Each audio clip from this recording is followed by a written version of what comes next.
Hey, what's going on? In this video, what I want you to get out of it is how I turned what was a seemingly one-time request into a 3-year DevOps job that turned out to be loaded with opportunities for me. And I think that's going to be valuable for you for a couple of reasons. Number one, DevOps jobs aren't always listed as DevOps jobs. And number two, how working on your listening skills can lead to paying opportunities. Hey, what's up? I am Will from DevOps for Developers. And so a few years back, I was contacted by a friend of mine. He said, hey, I'm working with this company. They've got a mobile app and they're actually getting some success around their app. But all of their data is in MongoDB and they really don't have anyone who knows MongoDB well enough to run reports and analytics and statistics and see what's going on, like who's using their app, what are they doing in it, and trying to model out their successful users so that they can figure out how to find more successful users. He said they want to dump their Mongo database into MySQL so that they can write those SQL queries and figure that data out. And I was like, sure, dude, I'll do that. So that's what I did. I set up a contract with them and I wrote this little Python application that just queried the data in MongoDB, wrote it over into a MySQL database. Now, because this was just a one-time request, I wrapped all of that up in Ansible and we were running it in AWS on an EC2 instance. So I built this little Ansible script around it that would check out the code from the repo and deploy it onto the server, and then set up the cron job to run it on a regular basis, right? Because this was a one-time request and I wanted to make sure that whoever came along after me had a clearly documented path of how this thing worked and how they could make changes to it if they needed to. So that's what I did, and that was fine. And then, I started getting follow-up questions from them. And they're like, hey, how do we write this type of query? How do we find out this type of data? So it turned out that they really didn't have the MySQL skills to do this either, right? They thought that that would be easier. Turns out that there was some skills gaps there that they couldn't jump over. So I'm like, hey, why don't you let me do this? I worked with them to understand what type of data that they were looking for.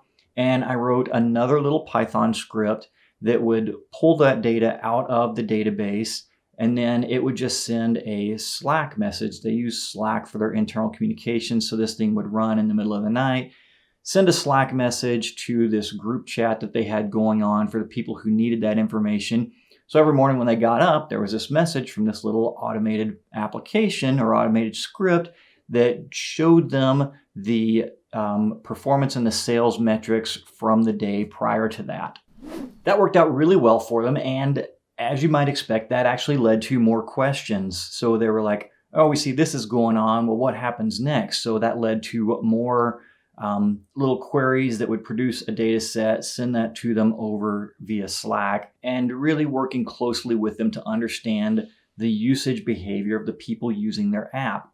Then they learned that they were actually going to be featured in the Apple App Store right around Thanksgiving, which this particular company was in the fitness industry. And so in the fitness industry, there's always this huge rush of users around the first of the year as everyone goes and sets their New Year's resolutions that I'm going to get fit this year, damn it, and all that kind of stuff. So New Year's was coming, plus they were getting featured in the App Store. So they were really concerned about whether or not their system had the capabilities of handling a large increase in traffic. So that led to the opportunity for me to help them with some load testing, set up some load testing, mimicked some different behaviors that were taking place in the app, and then amplified that to figure out where the performance bottlenecks were in this system. So then I got the opportunity to work closely with their development team to figure out what the source of those bottlenecks were and how we could re-architect the application so that it could handle this peak in traffic that we were expecting without bringing the system down, because that would be a worst case scenario, right? You get featured by the App Store at the time of year when you're expecting your business to skyrocket, and then you go down. Leads to a bad scenario. So by identifying and resolving those performance bottlenecks, They got a ton of traffic from those two conditions onto their app. That resulted in a ton of new growth, a ton of new users on their application, which then led to the question of how do we manage expenses, right? Because this thing was scaling pretty well, getting a lot of users in it. So we wanted to control the cost so that we could scale to support larger numbers of users without directly increasing the operating costs. And that led to us migrating this application from Heroku over to AWS. And then that opened up a whole world of opportunities for me because Heroku provides you with a lot of services, DevOps style services for free. And we had to replicate that over in AWS. So I ended up spending a long time building out this system for them and making it a seamless transition over to Heroku. Meanwhile, the company is still growing like crazy. So we were adding not only new customers, but new engineers. So the engineering team was growing, which meant that we had to onboard new engineers and manage the permissions and dev environments for those people and all kinds of stuff like that. Some of the things we had to replicate in AWS to make this work was the AWS network. We had to set it into a private network, set up VPN access, build out the databases and the application servers, and we ended up using AWS Fargate, so we had to build all that out, and then storage in S3 buckets, and just like the whole range of services that AWS provides while continuously growing and supporting the existing app. So all of that turned out to be like a 3-year project from a simple request.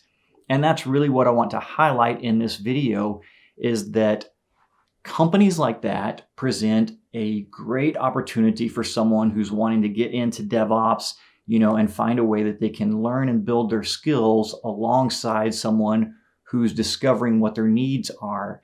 And so that's really the key takeaway here is this company, whenever I first engaged with them, they didn't say, hey, we need a DevOps person. We need this DevOps task done. They didn't even know what DevOps was, but they were feeling the pain that DevOps addresses, right? They were experiencing pain with monitoring, observability, growth, automation, all of those things that DevOps addresses. They were feeling that pain, but they didn't know there was this like wrapper term for that called DevOps. So by starting to work with them and educating them on that and that there were solutions available, we built out this DevOps platform that supported not only the engineers building the application, but the customers who were benefiting from that.